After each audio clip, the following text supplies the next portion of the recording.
as Admiral of the Spanish fleet Armada de Molucca. His mandate was to reach the Spice Islands, the Maluku Islands in present-day Indonesia. KBP marks 500 years of Christianity and this station. Quincentenary Faith Rewind. Ferdinand Magellan died in the hands of Dato Lapu-Lapu in the Battle of Mactan. Spanish navigator Juan Sebastian Elcano took command of the voyage, which finally reached the Spice Islands. To date, the expedition is also known as Magellan-Elcano Expedition. KBP marks 500 years of Christianity and this station. And Center number 11, the Kaiju, Kai Soto. Kai Soto, bagong basketball star. Sa sipag at tiyaga at sa tulong ng sustansyarap ng Star Margarine, mas abot ni Kai ang pangarap niya. Kai goes for the shot. Slam dunk. Puno ng power nutrients na tulong pampatangkad, pampasigla at pampalakas, kasabay ng proper diet at exercise. Sa Star Margarine, mas abot ko ang pangarap ko. Bilang isa sa mga pangunahing susi upang mapagtagumpayan ang ating laban kontra COVID-19, ang ating programa sa pagbabakuna ay umaarangkada na sa iba't ibang bahagi ng ating bansa. Sa kasalukuyan, higit 8 milyon na ang nabakunahan ng first dose at higit 2 milyon na ang nakakakumpleto ng second dose. Agad na magparehistro sa inyong local government units at magpabakuna kung pagkakataon nyo na. Makiisa sa malawakang pagbabakuna para ating kaligtasan ay makamit.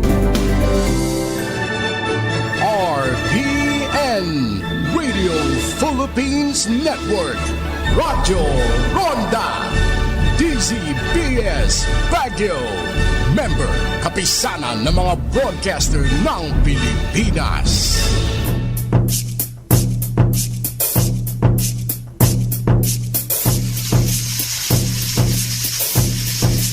Welcome once again, ladies and gentlemen, to another edition of Ugnayan City Hall. Dito po sa City Hall. It's only 3 days na lang. Only 3 days naman. Kaya ho, ho, ho. May this Christmas be safe, blessed, at sana po naman COVID-free. Ano? Let's pray for that, okay? Pag-usapan natin ngayon, ladies and gentlemen, I will be talking on yung ating fireworks. Siyempre, yung ating paputok. Ano yung plano natin dyan? At syempre, yung updates na rin sa ating Sanitation Division ng Health Services Office. At mamaya siguro kung dadating si Sir Alex Cabrubias, yung ating City Treasurer, yung kapirahan naman, the finances of the city. Okay? So, live pala tayo ngayon. Live, we're going live sa live stream tayo sa ating Public Information Office Facebook page. I'm Gabby Keith, by the way, of the Public Information Office under the City Mayor's Office. Okay? Siyempre, ladies first tayo. We have here to give her greetings. We have here Ma'am Ruby Marie Magsino, yan, from the City Epidemiology Surveillance Unit. Yeah, CESO officer po siya. She's a MedTech 2, dyan po sa my Health Services Office. So, Ma'am Ruby, magandang hapon po sa iyo. Good afternoon to you, ma'am. Hello, sir. Good afternoon po. And to everyone who's watching po. Ayan, okay. Next, we have here the head of the Health Services Office's Sanitation Division, Engineer Charles Carame. Engineer Charles, good afternoon to you. Yes, good afternoon, Sir Gabby, and to all the viewers and listeners. We have 0 injuries po for the city of Baguio for the past 2 years po. So hopefully po, we continue to have 0 injuries po for this year and for the next coming years po. Sana ganyan din ng COVID, Opo, masisiro sana din sa tayo. COVID din, mag-0 din tayo. Pero we had 0 yesterday na po. As per wala po tayong kaso yesterday. Pero alam mo, sa tulad lang tayo mga Pilipino, sanay tayo na, lalo paglapit ng New Year, we can't help it na we would like to create some noise. So meron pa bang mga rules regarding that? Ano po ba yung, you can only have this in certain places or talagang wala na talaga? You're not supposed to talagang use any firecrackers, Sir, use any pyrotechnics or what? As observed po for the past 2 years po, wala po talaga tayong inalaw na areas po yata para sa mga citizens. Although for some of the, may areas lang po for the aerial display po. But for firecrackers talagang total ban po. So yung nangyari po noon na parang you call it aerial display ng isang malaking mall dito, that is allowed? Si ano po sige? Yeah. Si Engineer po. Karami siguro, maybe. May I, Sir Gabby? Oo. We have here request, pyrotechnics. I don't exactly know kung anong difference, but we have allowed pyrotechnics displays. These are the ones yung aerials. But in relative to that, we have kasi the EO of our mayor, EO 160, nung November binigay. And then we have also a DILG memorandum. This event is still considered MICE, meaning meetings, incentive, conventions, and exhibitions. So, basing on that EO of our mayor, kung outdoor siya, it should be 50%. 70% yung capacity na inaalaw namin. In addition, MICE events kasi, there should be a request addressed to our mayor, and then after which our mayor will be endorsing it to the Health Services Office for the corresponding inspection of our sanitation inspectors. We will be advising the venue, we will be checking the venue, and then we'll be advising yung organizer or the venue owner itself on the proper protocols. Yun po, sir. So strict ba na na-follow yung protocol? Siyempre, yung mga tao titignan yan, baka nagkukumpul yung mga tao, di ba? So were the protocols strictly adhered to during those times? So talaga na-follow po ba yung protocols during those times? So far naman, I believe so, Sir Gabby. Like the one that yung itong malaking mall. Oo. Yun naman. Kasi they strictly abide naman sa ating mga sinet na protocols. And ang number one kasi dyan, we will be requiring them na may mga safety protocol officers na sila talaga yung nagbabantay during the conduct ng event. Ayun. Okay, let's I'll ask you a question, Engineer Charles, being the head of the sanitation division. Siguro, give us an update on your office. Ano na pong mga updates na pwede mong i-share po sa atin, Sir Engineer Charles? Alright. During the onset ng pandemic, kasali po ang ating division, the sanitation division, in the setup of our triages, our vaccinations, our isolation sites, and then we went to the triages, and then yung ngayon, yung mga events na, yun ang ini-inspect natin. Like this morning, kagagaling po namin sa iba't ibang accommodation establishments, no? There is the move kasi ng ating tourism, city tourism, na instead of them, na ating visitors will be going to our central triage, ang mga accommodation establishments can set up their own triages. Yun po, ang na-set up naming procedure with that is they will request, the accommodation establishment will request sa city tourism, and then the city tourism will endorse it to us para i-check namin yung structure, yung setup nila on their triages, the isolation areas. And then after which, meron din silang required na magte-training sa ating central triage kung paano mag-triage. So they should be setting parang, I think it's a half day, 4 to 5 hours na training. Doon po, mag-i-immerse po sila sa ating central triage. Yun po. After which, kung okay lahat, we will be endorsing it back to the city tourism for them to provide na sa establishment ng Visita App. Para yon. Si establishment na mismo ang magpo-provide ng blue QTPs. Marami na po bang establishments ang nag-training po sa inyo, sir? Yes, sir. As of the latest, I think we have around more or less 60 na. 60 na triages na approve. And one malaki is isang central triage kasama ang about 40 plus na transient houses. So more or less mga 100 plus na ang coverage ng ating mga accommodation establishments na pwedeng dumiretso instead of them being counted sa cut-off ni tourism na 5,000. Hindi na sila counted dun sa 5,000? Hindi na po. Ayun. I'm sure a lot of a lot of our tourists they would take advantage of that, okay? Si Ma'am Ruby naman, siyempre, iwas paputok tayo, no? Paano naman po yung mga bisita na baka meron naman magdadala ng kanilang paputok? Like before, di ba? Sometimes yung mga visitors, they bring their own paputok here. Tapos kung New Year na, siyempre, they use this, paano naman yan? Do we have, like, surveillance dyan mismo sa borders? Or were they, na talagang to check on this, Ma'am Ruby? Are we expecting this to happen or hindi naman siguro? Sir, parang as of today po, wala po pa po tayong advisory for the borders po to check on kung may mga visitors tayong magdala ng mga fireworks or firecrackers.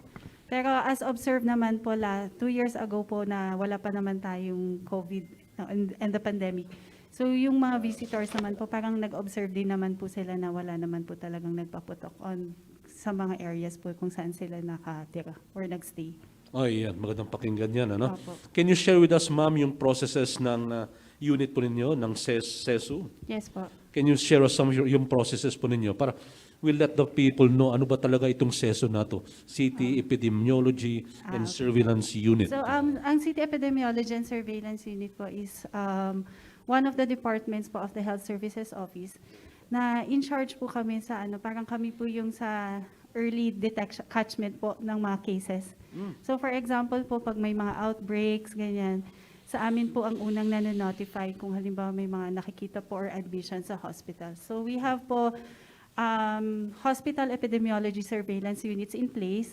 So meron po tayong mga partners sa hospitals. Tapos kung may mga unusual cases po silang na kakatch, ganun, or kung COVID man yan, or mga Omicron variant, ganyan po, or kung anumang variant of concern na nakakatch nila. So, nino-notify po tayo. And then tayo po yung halimbawa magbabato or magbabato sa field na kung meron po tayong mga kailangang i-contact trace sa field po sa mga health centers po, sa 16 district health centers. So, sapat naman po yung ating personnel under the CESU? Kasi As of parang now po, meron po yung function nyo, Opo. broad, Meron po tayong mga kasama ngayon na mga contact tracers din po na na-assign sa City Epidemiology and Surveillance Unit, as well as yung encoders din po na yung nagre-respond po sa mga releases po ng mga nagre-request po ng results nila ng mga swabbing, ganyan, or any other queries po regarding sa COVID po. So may mga kasama po tayo sa CESU po. And sa amin din po yung sa swabbing po ng mga close contacts and symptomatics po sa community. so itong iwas paputok parang part na rin ng function ninyo. It's a part po, it's a yearly po namin na kasama po talaga sa surveillance namin. Apart from other notifiable diseases po natin like dengue, typhoid, hepatitis, yung mga diseases po na may potential for outbreak. So kami po yung nagmo-monitor po Ayun, sa okay. unit namin. Ayan. Okay, we'll go now to our friends in media, no? Yung mga katanungan nila. And later also we'll try to get some questions sa ating sa nakikita na sa PIO Facebook page.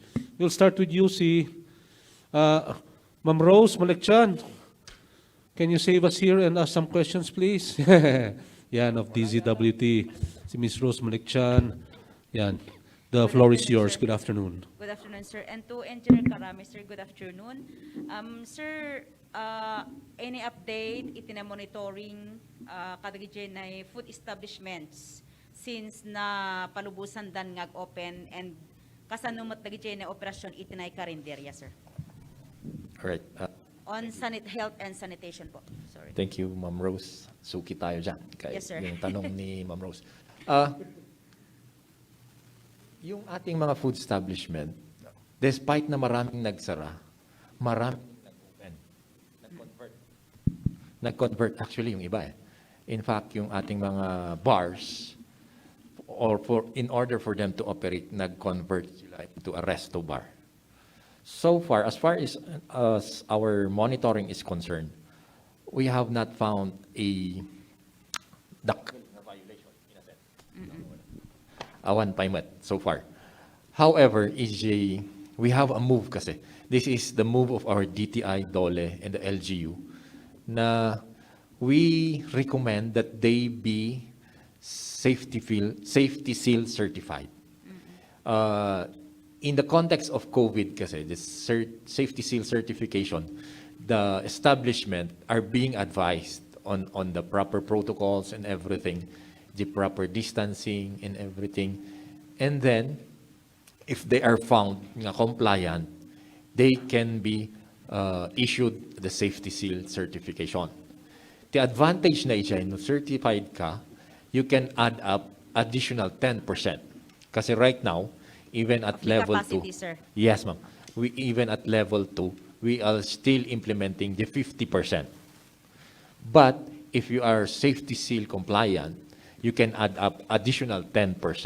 That is what we are advocating. And so far, around 60 to 70% of our dining establishment are safety seal certified. DJ ma'am, so far I can say na update as of the moment po.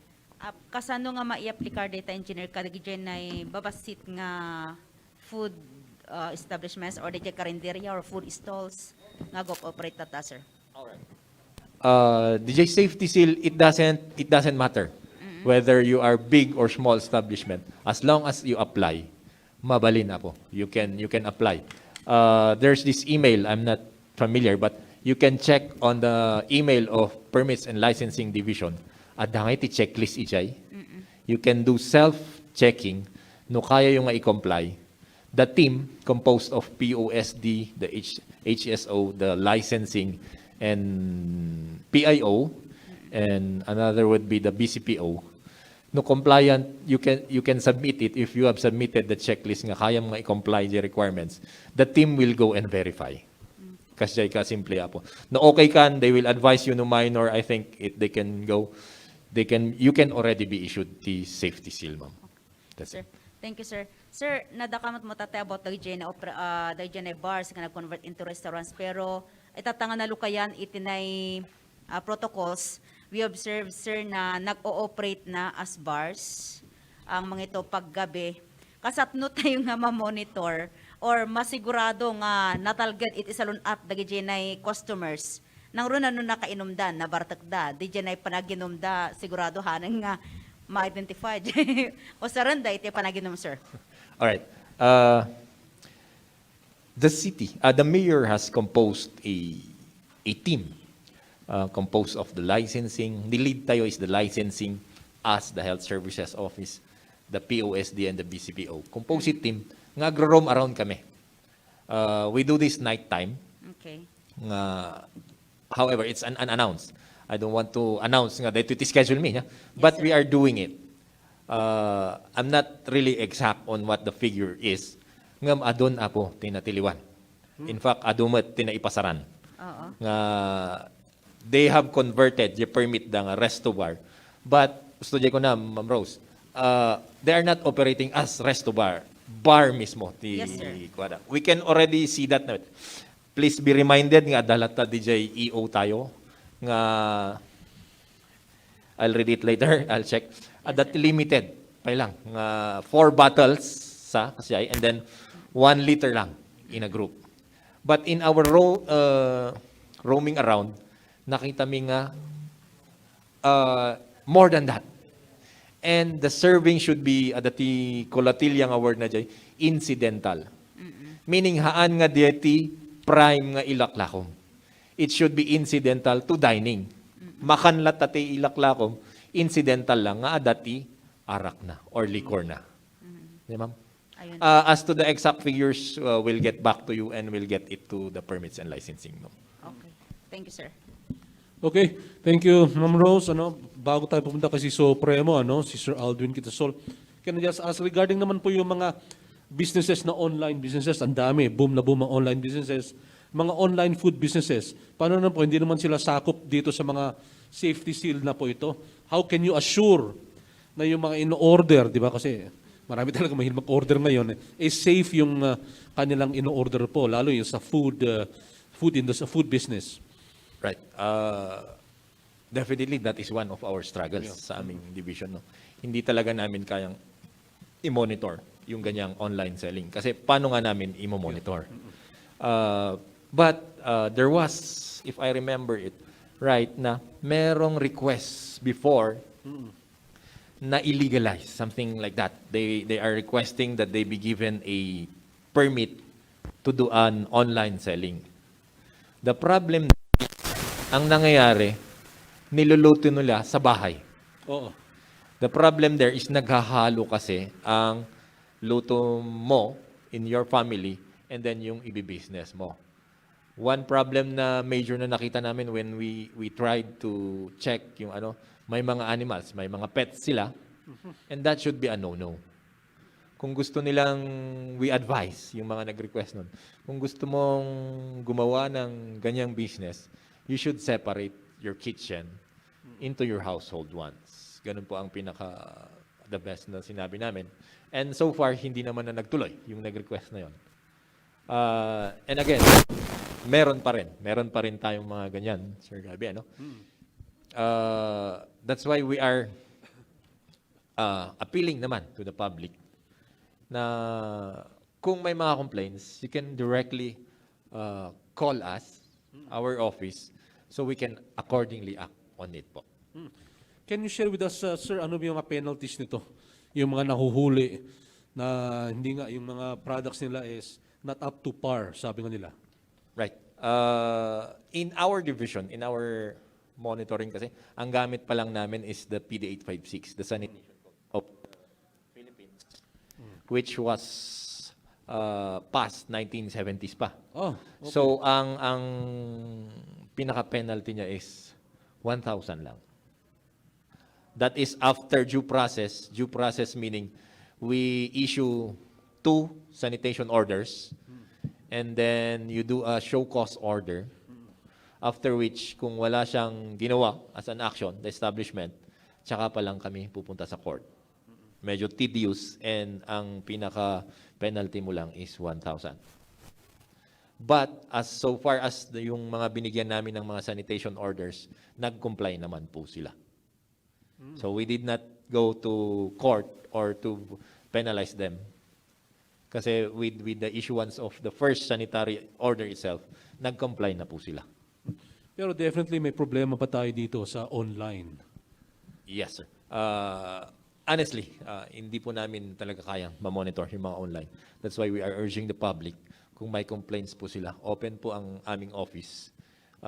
Also our office, we have a direct line, which is 444-9217 po. Kung gusto nilang mag-file ng complaint or mag-suggest whatsoever on how to deal with this or monitor itong ating online selling. Sir. Ayun. Okay. Sir Aldwin, Pitasol of yung ating Daily Tribune. Good afternoon to you. Merry Christmas to everyone. Kani Sir Charles man, kani Engineer Karami. On the triage, kasi ano tayo nga banbantayan nga DJ triage ti first. Yung mic siguro para marinig. Okay. Hello. Ulitok nga nun, Merry Christmas. To Engineer Karami, on the triage, dagiti per establishments. Kasi ano tayo nga banbantayan dagiti dadyo mga establishments nga ada dagiti dadyo mga nulumabas tayo jay lugar dakat it is true nga ada ti triage kada boots da ngam jay boots lang awan tao na. All right. As of right now, medyo inspection pa lang ti araramidan. We're not yet in the monitoring side.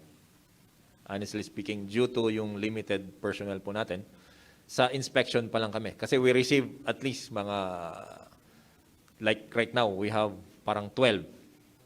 And with the half day, hanggang na 2:00, naka-inspect kami lang ti 7, 8. So meron pa kaming utang. And that piles up every day. So honestly, right now, we are still in the inspection side. But then, I have directed our sanitation inspectors.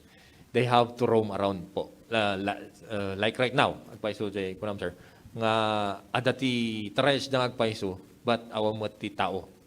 In fact, adati na nalabasan mimit during the inspection, kompleto. But then, I hope, because of the rain lang daytoy, nga inikat na mutan. Awamot ti karganan di jay triage area da. I made a follow-up na pandakitaan. We'll see. No, inya ti kuana. But honestly, we're still in the inspection side right now, and it will follow yung monitoring, sir. Sir, I hope no adati complaints again. You can directly call our office to notify. Thank you, sir. Kay Ma'am Ruby, Yes, sir. dahil tinaas na ng Baguio ang iaalaw na papasok ng mga turista, Yes po. ano po yung tinitingnan natin, hindi naman natin hinihingi, pero pag nagkaroon ng case ng bagong variant dito, ano po yung tinitingnan nating number para magbagsak tayo ng alert? Oh, kung sa number po sir, hindi naman po tayo magbibigay ng ito yung number para magkaroon na tayo ng alert. Actually sir, we have an ongoing surveillance na po on the Omicron variant. So, meron na po tayong mga na-swab na close contacts po nung mga nakasakay po dun sa plane po nung dalawa pong nag-positive for Omicron. And yung mga na-swab naman po as of the moment, negative naman po yung kanilang RT-PCR result. So, ongoing pa rin po ang surveillance natin for the Omicron variant dito sa ano. We do active surveillance po for the Omicron variant dito sa Baguio. Ano po ang magiging recommendation ng SESU pag nagkaroon ng isang single case ng... Sir, we deal with it as we deal with the other variants po na nakita natin. So, mayroon pa rin po tayong...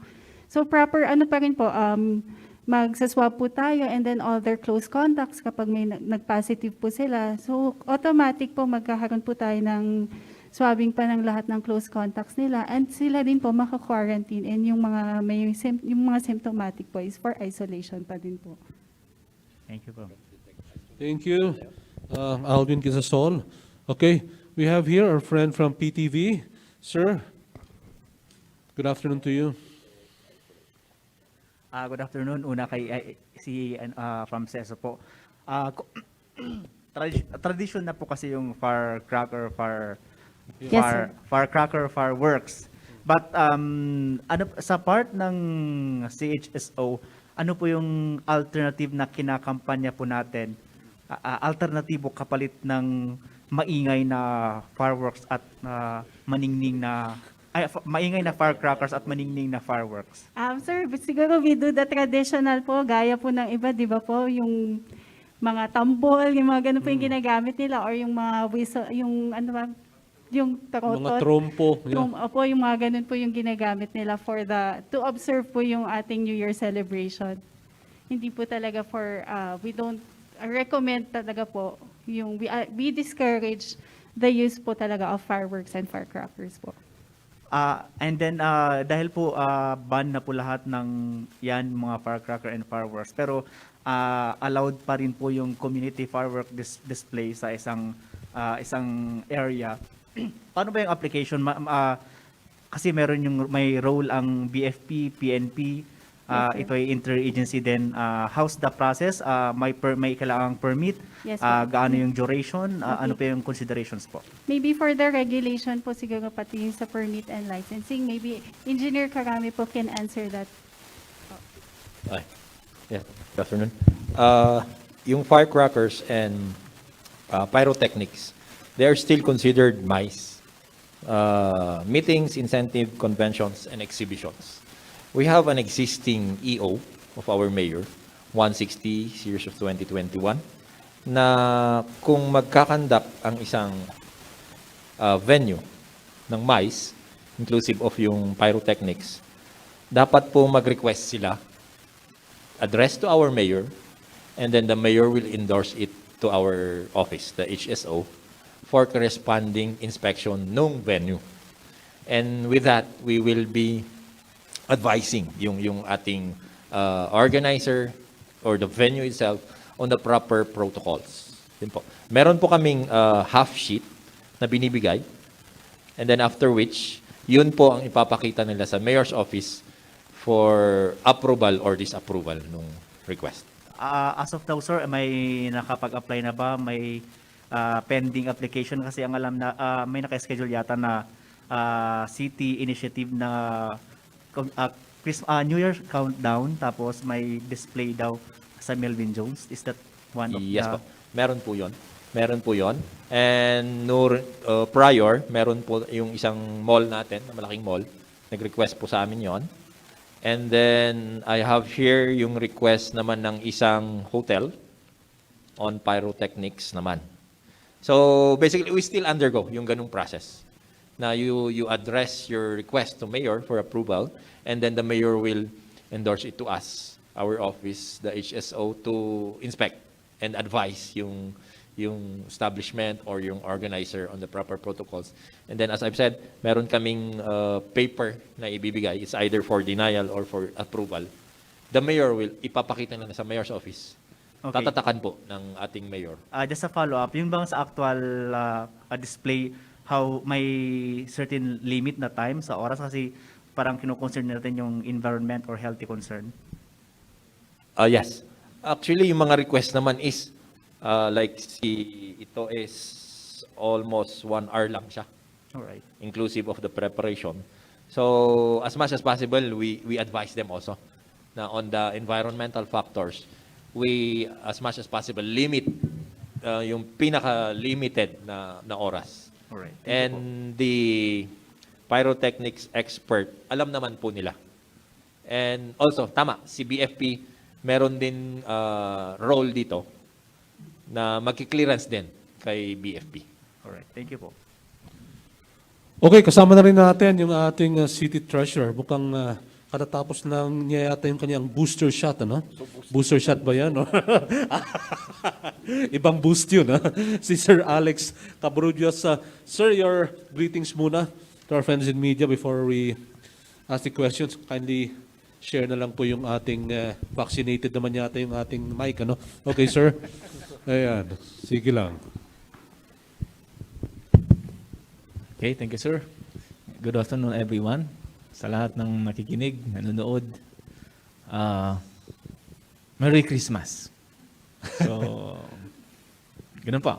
So, bago magtanong, kasi hindi Merry, alam ko itatanong ninyo sa akin. Mahirap, but yun nga, trabaho lang. Trabaho kasi natin. So, yan po. Kung ano man tanong, then we will answer, sir. Yeah, okay. Well, anyway, syempre, obviously, we will be talking of kumusta na po yung ating financial performance ng ating city so far. Alam naman natin, tuloy-tuloy pa naman. Unfortunately, we still have the COVID with us, ano? So, kumusta po yung ating financial performance so far? Ano, is it fully vaccinated or kailangan talaga ng booster shot, Sir Alex? Well, yung collections natin, fully vaccinated yan. Pero it needs boosting. Kailangan yun. Although, as of now, yung target natin, may deficit pa kami na around 40 million.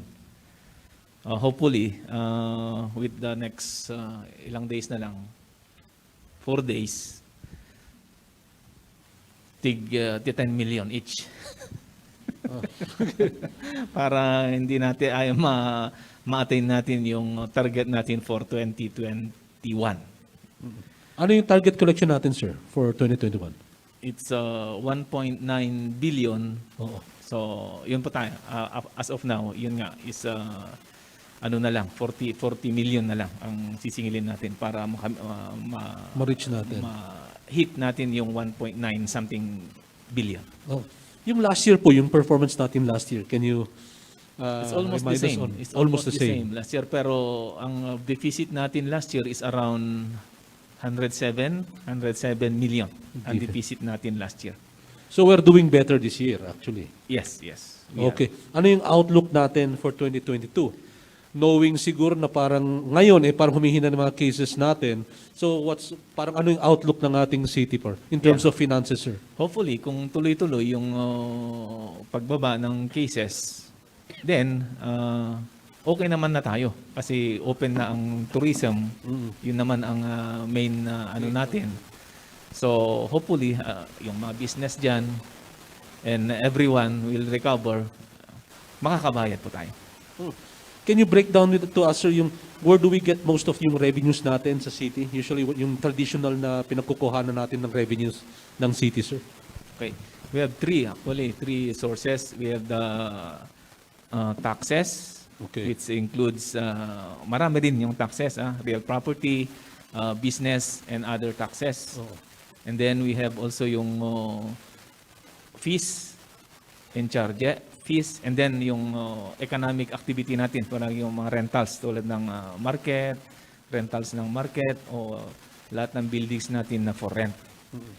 So, sa business, actually, yun ang main natin. Business, real property, and itong kasama kasi sa business, although galing national kasi yun, yung although dito rin nanggagaling yung PESA.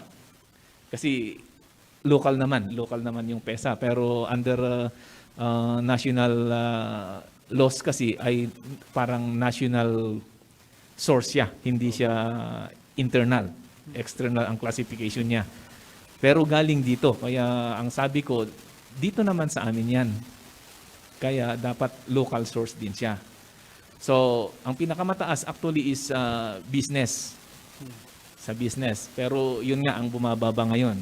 Yung real property, medyo tumaas kasi as you know, last year, we had an increase on land alone. Yung buildings at saka machineries, hindi naman nagalaw yon. And this year, meron ding increase kasi last year, ang increase lang natin, instead na 100%, it was 70%. For 2021, yung additional 30%, yun ang in-implement natin this year. So, medyo tumaas din yung ano natin. Pero maraming naging delinquent. Hopefully, hindi ko alam kung merong move ang council na for amnesty on real properties. So, hopefully, meron. At hindi ko na uupusin yun. Pero usually, ino-oppose ko yung amnesty. Pero for this time, sige, pwede na siguro yun. Because talagang we need cash para sa projects ng government.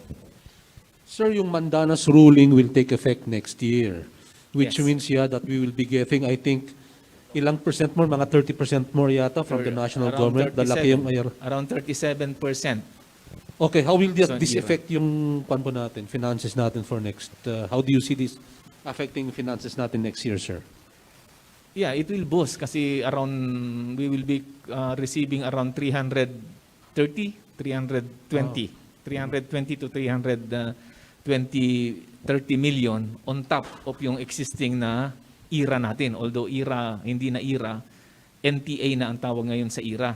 Dati internal Revenue allotment. Revenue. Pero ngayon, lahat na kasi. Kaya pati yung customs kasama na. Kaya national tax allocation na ang tawag nila.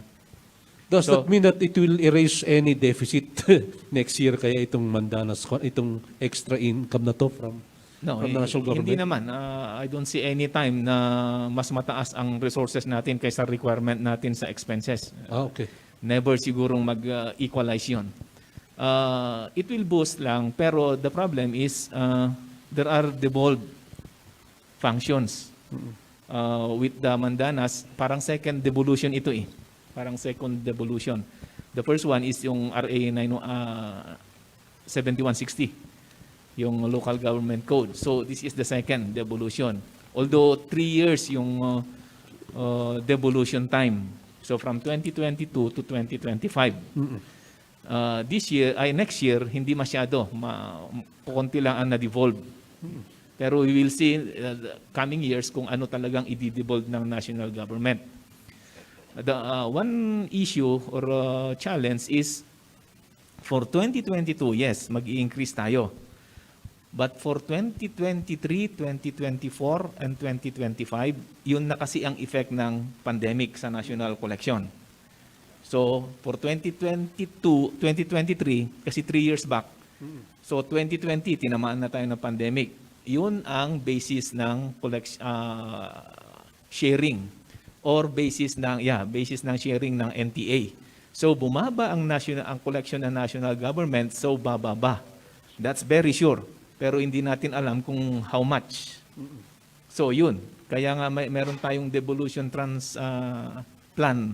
transition plan na ginawa para tignan natin kung paano natin i-compensate yung pagbaba ng NTA against our local sources. Kaya i-boost natin yung local sources para more or less ma-maintain natin yung level natin kasi yun nga, mayroong mga madidibold na functions. Would you think that yung increase in yung share natin, would some of this be used kaya sa ating mga health workers, yung ating mga frontliners still fighting itong COVID menace na ito, Sir Alex? Yes sir, definitely. Kasi general fund naman siya, hindi naman for specific So panglahatan na yun.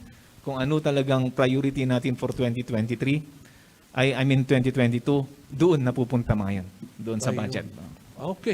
Okay. Second round siguro of questions sa ating friends in media kasi nakasama na rin natin si Sir Alex Cabarrubes, ang ating City Treasurer. From PTV4, you have a question, sir? Sige, nandito na si Sir Alex. Let's take advantage of his presence here. Sir, for the upcoming quarter, meron na po yung renewal ulit ng business permit natin. Kasama po kayo sa ating one-stop shop.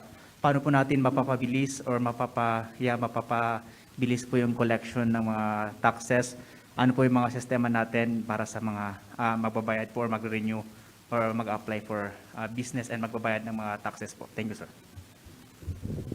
Okay, regarding renewal at saka payment ng taxes for 2022, tulad last year, dinibold namin ang collections ng police clearance, PTR, working permit, and cedula doon sa barangays. So, in fact, hindi ko nadala yung notice. But we will be publishing a notice sa lahat ng media na by January 3, yung first day ng 2022, yun po. So for working permit, for cedula, for PTR, and police clearance, dito po ay makukuha sa barangay, sa respective barangays natin. Okay? Hindi kami mag-i-issue dito sa City Hall to avoid clogging kasi masyadong marami pag kukunti lang naman yung one-stop shop natin. In fact, ma-accommodate lang yan one time is around hindi pa aabot ng 100 with the social distancing. Kaya yun po. So, dineputize muna namin yung mga barangay treasurers to collect yung 4 na yan. Yung 4 na yan. We'll be issuing more on information kung paano. Dito naman sa atin, ganun din, hopefully matatapos namin yung online payment. Yun kasi yung pinapaabot ko yung online payment, pero medyo gahol kami sa oras with Land Bank. Kasi Land Bank lang ang pwede naming kapartner kasi yun lang ang merong system, yung link-based system nila, plus yun lang ang depository bank ng government kasi meron yung Union Bank, ready ang Union Bank, pero hindi siya government depository bank, kaya hindi kami pwede doon. So hopefully, hindi maaabot by December, definitely yun, pero hopefully matapos namin by the end of January yung online payment. So pwede nang magbayad online. And then yung application ng business, hopefully for testing na namin yun. Itetest namin within the last days of December at tignan namin for January kung pwedeng i-deploy na. And of course, yun, dito sa atin, full pack yung collectors natin. Lahat ng maximum na 24 nandyan, we will have it manned para medyo mabilis. Opo. Sir, you made mention yung sa 40 million na deficit para sa business tax. So for how about for the For next year, magkano po yung tina-target natin para sa business tax? Kung may projection? Hindi, for this year, ang deficit natin overall, more or less, as of today, is around 40 million. Around 40 million. Hindi yun, walang particular na account doon. Pero ang pinakamarami actually is PESA. Okay. Sa PESA, magkano ng deficit namin doon? Aabot ng around 70, I think. Pero there are items na nag-compensate. Business actually ang medyo mataas. Na overshoot namin yung target by around 30 million. Kaya yun ang nag-compensate doon sa deficit ng PESA. So you're saying, sir, na compliant naman po yung mga negosyante dito sa Baguio in paying their required tax? Yes. Okay naman sa business. Sa real property, doon din ang isa nating problema kasi maraming delinquents actually. Pero by next year, yun nga, mag-start na kami ng masakit man o kahit para sa akin, baka mag-auction na kami. Sir, would you know kung sa licensing siguro ito, pero would you know kung ilan po yung total na active business na nagbalik operation na nagbibigay ng tax ngayong taon for yes, sir? Okay. Ang data na last na nakita ko is merong retirement na around 2,000 plus for 2022. I mean 2021. Merong retirement. So nag-retire yon. Pero meron din namang new businesses. Actually, nagko-compensate kasi yan. So ang active businesses natin ay around 22,000. Thank you, sir. Thank you so much, Miss Rose. May gusto mong tanungin kay Alex. Sir Alex, how about si Sir Alduin? Wala mo nung tanong. Matanong ko nga si Engineer Charles at si Ma'am Ruby. Meron bang, alam naman natin kasi na next year na, we will be having our national fiesta natin, national elections natin. I was just wondering kasi syempre pupunta rin yan dito sa Baguio. Okay. May marching orders ba si Mayor regarding this na pupunta dito na mga kampanya? Ma'am Ruby Rose or Sir Engineer, meron ba tayong parang any special parang actions taken? Kasi nga syempre we will be expecting some of these candidates, of course, to also campaign dito sa syudad ng Baguio. So do we have any special actions regarding this? Sir, as of now, wala pa naman po kasing order from the mayor for, para sa amin for any na dapat kailangan namin gawin for this. Pero siguro pag meron man, we have to pa rin, despite na mababa na po yung mga kaso natin for COVID, we still have to siguro i-observe po natin ang ating safety protocols po natin. Yun pa rin po yung i-advise siguro namin na kailangan natin gawin. But for now, wala pa pong any advisory po from the mayor po regarding this. Ayan. Pero at least you can confirm rin kanina na at least free pa naman tayo wala pa naman tayong Omicron dito sa syudad ng Yes, sir. Baguio. As of today po, wala pa po tayong Omicron. And then lahat po nga, yung mga naswab po namin na close contacts po yung mga nakasakay po nung dalawang nag-positive sa plane, negative naman po sila for COVID po. Using RT-PCR po. I was just wondering, nakikimonitor rin ba kayo dito kasi wala nang inalis na po yung sa jeepneys, inalis na yung mga dividers, okay? And then I believe dapat there's certain numbers lang, I think 70% lang dapat filled up yung mga jeepneys. Pero I do believe may mga nakakapansin rin yata, if I'm not mistaken, nagpupunuan pa rin ng mga jeeps. I was wondering if your group are also part of this na nagmo-monitor dito sa mga PUVs natin, PUJs natin regarding this. Engineer or ma'am? Engineer? I think ang in charge dyan, Sir Gabi, is yung sa ating traffic sa City Engineer's Office. Sila So yung lead doon. Oh, hindi Together with the LTFRB po yata. Okay. We have here from those netizens natin. Ano po sir yung Sir Alex, anong incentives po yung mga early taxpayers natin? Ayan, early incentive for early taxpayers natin. Any incentives for early taxpayers? Okay, for real property, pwede pa. You have 4 days. 4 days pa ba? Ang 2021? Or 5? You get still 5 days to avail of 20%. Okay, advance payment. Ibig sabihin, ang advance payment kasi, you pay your tax in full before they are due. So, magiging due kasi ng 2022, January 1. So, may 20% kayo if you pay before January 1. Okay? So, you got 5 days nga. So, yung mga real property owners dyan na hindi pa bayad, araw gustong magbayad for 2022, so 20% po. For 2022 na, kung 2022 ka magbayad, 10% na lang yun. So, sayang din yung 10%, di ba?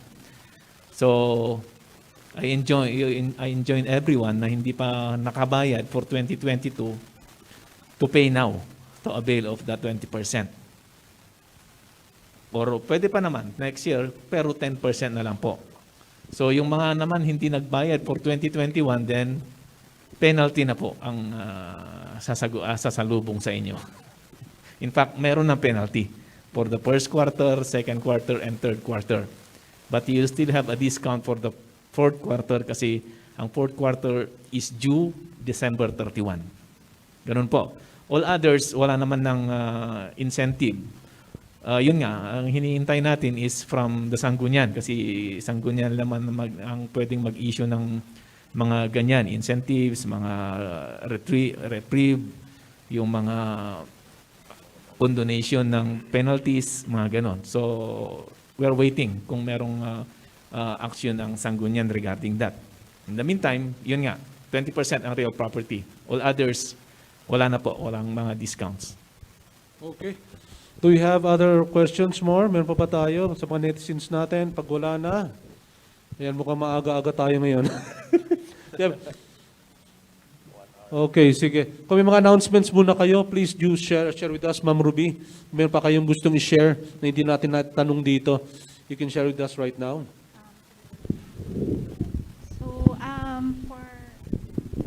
So for COVID, do free test po for symptomatics. So we do RT-PCR testing po for symptomatics. So siguro po ang best pong gawin natin kung meron pong sa community po, meron pong may mga symptoms, you can visit po our district health centers. We have 16 district health centers. So pwede po kayo magpakonsulta doon and then they will refer po kayo for swabbing po. So i-contact po nila kami sa SESU po. Ayun po. And then those with another po siguro key messages na lang po for Christmas, sir. So let's observe po say for Christmas and New Year. So let's promote po na hindi po tayo gagamit talaga ng firecrackers po and fireworks. So another po, let's have a healthy handaan. So let's observe po yung proper way of preparing our food.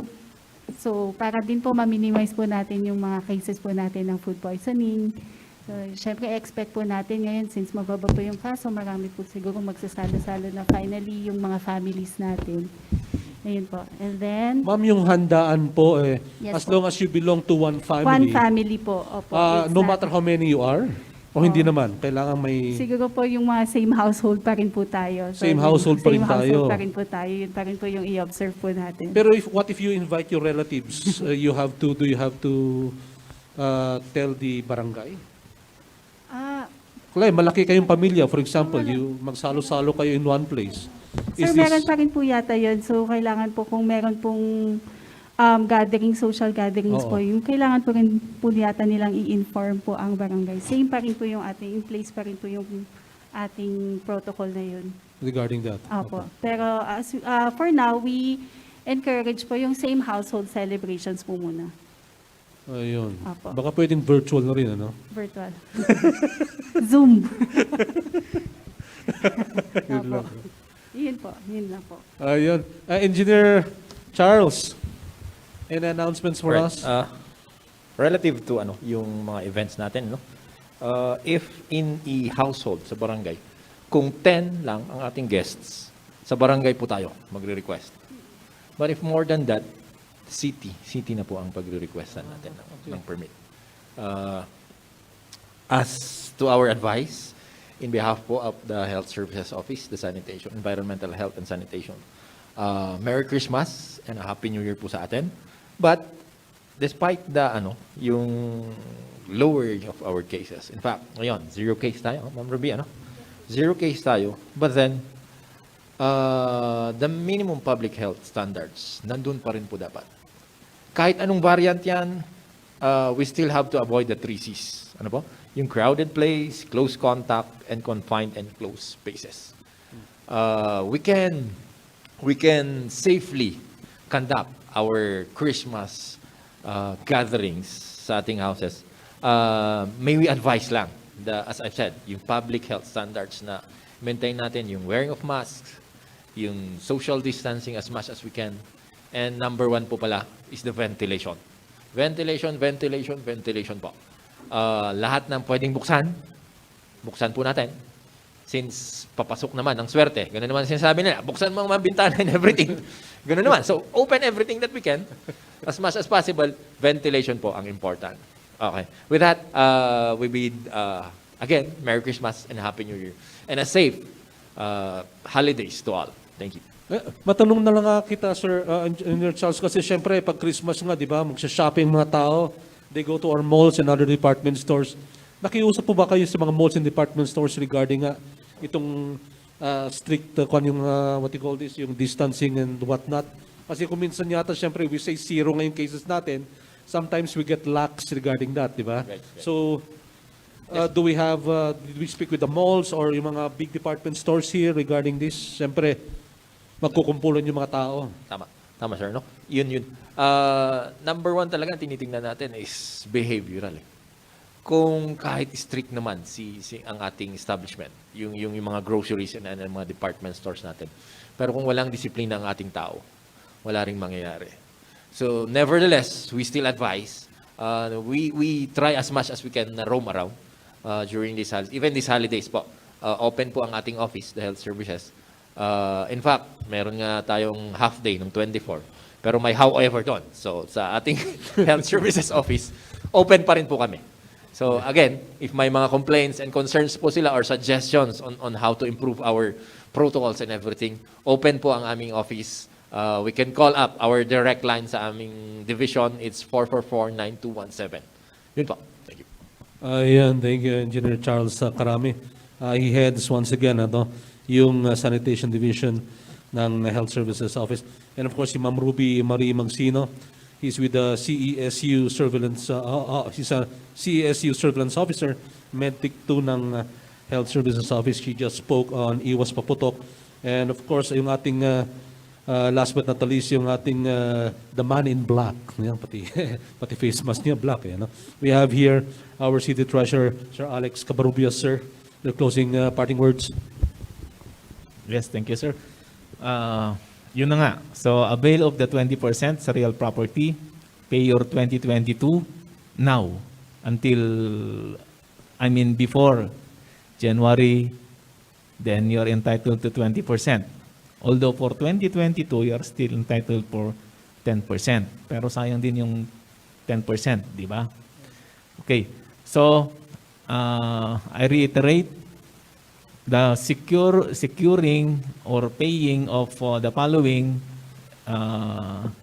police clearance, working permit, community tax or cedula, and garbage, pati garbage nasa barangay na rin yun. So, sa barangay po, pati PTR, sa barangay na po kukunin next year. Okay, sa barangay po, sa ating respective barangay. Huwag kayong pumunta sa ibang barangay kasi hindi kayo entertain doon. Or sa City Hall because we will not entertain. Kaya nga binigay namin sa barangay yan para hindi na kayo pupunta sa City Hall. In fact, mas malapit na sa inyo.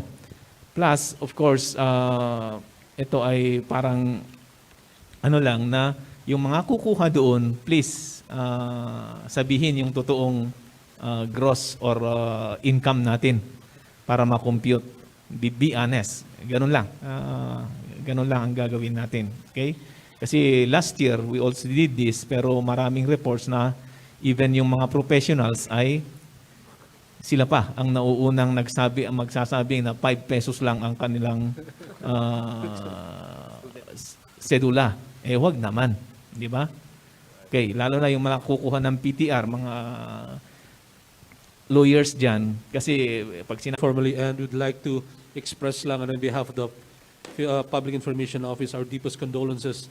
Yung naging kasama rin natin noon si Glenn Spike Patogan, who passed away recently, very young, pero due to an accident. So, tama nga sinabi nila, let's be safe this Christmas while we be merry. Sana po wag natin kalimutan nating minimum public health standards.